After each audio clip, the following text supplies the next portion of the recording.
Assalamualaikum warahmatullahi wabarakatuh. Selamat datang di video edukasi saya. Perkenalkan, nama saya Aji Sadewo Wahyu Eka Hartoyo, mahasiswa Magister Administrasi Pendidikan Universitas Tanjung Pura. Halo semuanya, selamat datang di video saya. Kali ini saya akan membahas topik yang sangat relevan dalam dunia pendidikan tentunya. Video saya berjudul Perencanaan Pendidikan yang Adaptif sesuai perubahan sosial dan juga teknologi perkembangan zaman. Video ini ditujukan untuk guru, kepala sekolah, mahasiswa, pendidikan, bahkan orang tua, karena perubahan pendidikan menyangkut kita semua.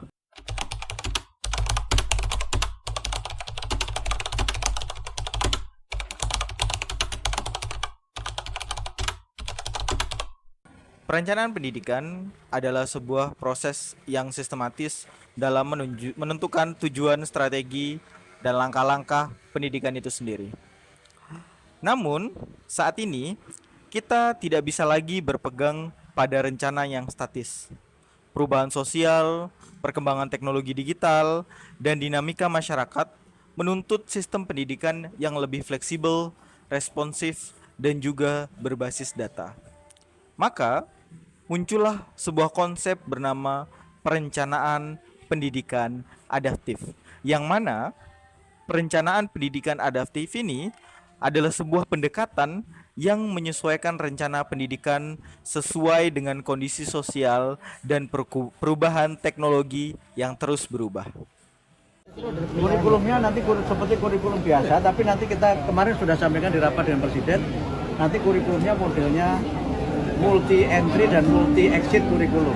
Jadi sekarang sudah dalam proses menunggu diterbitkannya peraturan Menteri Pendidikan Dasar dan Menengah, yang insya Allah pembelajaran coding dan kecerdasan artifisial ini akan kami jadikan sebagai mata pelajaran pilihan untuk jenjang SD, SMP, dan SMA. Saudara, sebuah perguruan tinggi swasta di Inggris memulai kelas pertamanya dengan pengajaran menggunakan kecerdasan buatan tanpa perantara guru.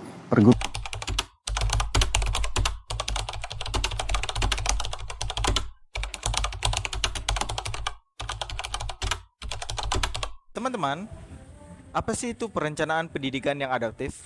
Jadi, perencanaan adaptif menyakup berbagai hal, antara lain pemanfaatan data real time untuk evaluasi dan pengambilan keputusan. Jadi, seperti yang saya katakan di awal, bahwasanya perencanaan pendidikan tidak bisa bersifat statis, yang artinya harus menyesuaikan setiap perubahan dan perubahan. Maka, kita membutuhkan pemanfaatan data real time untuk mengambil keputusan atau mengevaluasi perencanaan yang sudah ada dan juga sudah berjalan. Yang kedua, integrasi teknologi. Dalam pembelajaran maupun administrasi sekolah, integrasi teknologi sangat penting. Tidak mungkin kita mengadministrasikan sekolah atau administrasi sekolah kita tulis seperti zaman dahulu menggunakan pulpen dan sebagainya macamnya. Tapi sudah menggunakan teknologi yang mana tentu lebih mengefisienkan waktu, lebih cepat, dan data-data tersebut lebih mudah diakses atau bisa kita upload di mana-mana. Selanjutnya, pengembangan kurikulum kontekstual, yang mana pengembangan kurikulum ini dilakukan sesuai dengan minat dan juga bakat dari peserta didik itu sendiri, sesuai dengan nilai budaya dan kebutuhan lokal.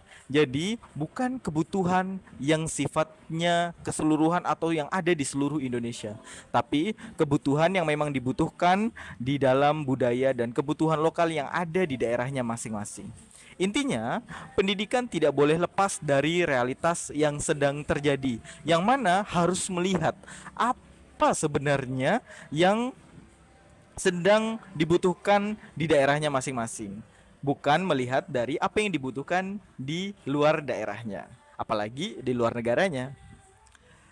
Selanjutnya, contoh nyata dalam penerapan perencanaan pendidikan yang adaptif ini adalah contoh pertama datang dari sekolah di tempat daerah saya sendiri, yaitu di Kalimantan Barat, yang berhasil mengintegrasikan kearifan lokal ke dalam kurikulum mereka, sembari memanfaatkan teknologi digital dalam pembelajaran. Materi pelajaran disesuaikan dengan budaya lokal seperti cerita rakyat Dayak dan pola tenun tradisional, yang kemudian dipadukan dengan penggunaan platform digital seperti Rumah Belajar atau Canva Edukasi.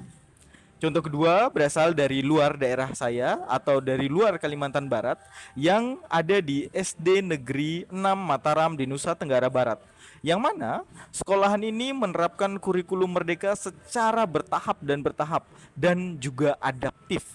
Guru-guru menyusun modul ajar sesuai dengan karakteristik siswa. Proyek penguatan profil pelajar Pancasila atau yang biasa kita kenal dalam kurikulum mereka itu adalah P5. Mereka bahkan menggunakan budaya lokal seperti tenun, sasak, dan permainan tradisional sebagai media belajar. Kedua contoh ini menunjukkan bahwa perencanaan adaptif bisa dilakukan tanpa harus mengorbankan kekhasan lokal yang ada di daerahnya masing-masing. Tantangan dalam perencanaan adaptif. Adapun tantangannya meliputi yang pertama, kurangnya guru yang melek teknologi. Ini sering ada di sekitar kita, bahwasanya guru jarang mau mengikuti perubahan zaman yang ada, hingga akhirnya mereka pun tertinggal dari segi teknologi. Yang kedua, keterbatasan infrastruktur di daerah. Nah, ini juga sering kita temui, banyak sekali sekolah-sekolah yang tertinggal, yang tentu kualitasnya jauh berbeda dari yang ada di kota. Yang ketiga, adanya resistensi terhadap perubahan di lingkungan sekolah. Ini juga sering kita temui, banyak kebijakan yang ada untuk kebaikan pendidikan tetapi ditentang oleh warga sekolahnya sendiri. Nah, untuk mengatasinya, kita bisa mulai dari pelatihan berkelanjutan untuk tenaga pendidik, kolaborasi lintas sektor dengan pemerintah daerah, orang tua, dan pihak swasta, dan yang terakhir adalah partisipasi warga sekolah dalam proses perencanaan. Nah, ketiga tantangan tersebut bisa diatasi dengan 3 selanjutnya yang sudah saya katakan. Bahwasanya pendidikan adaptif itu sangat penting.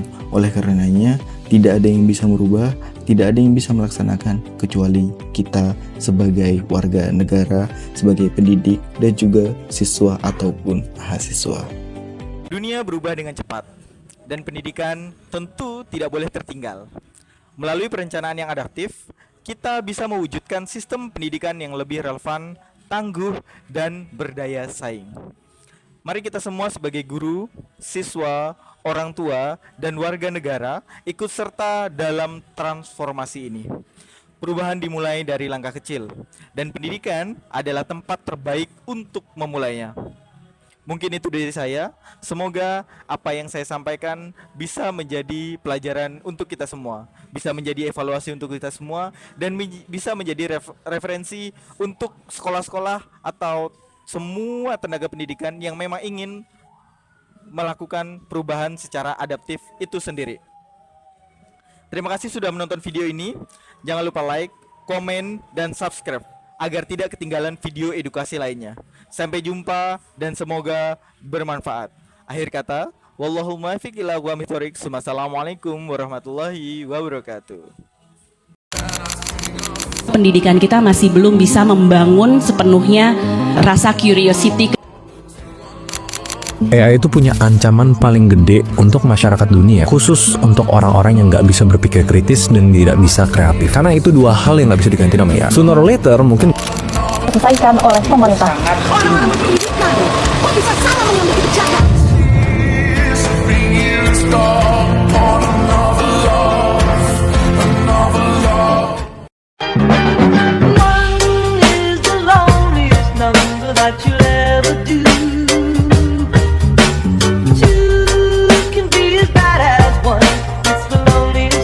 This is the number one.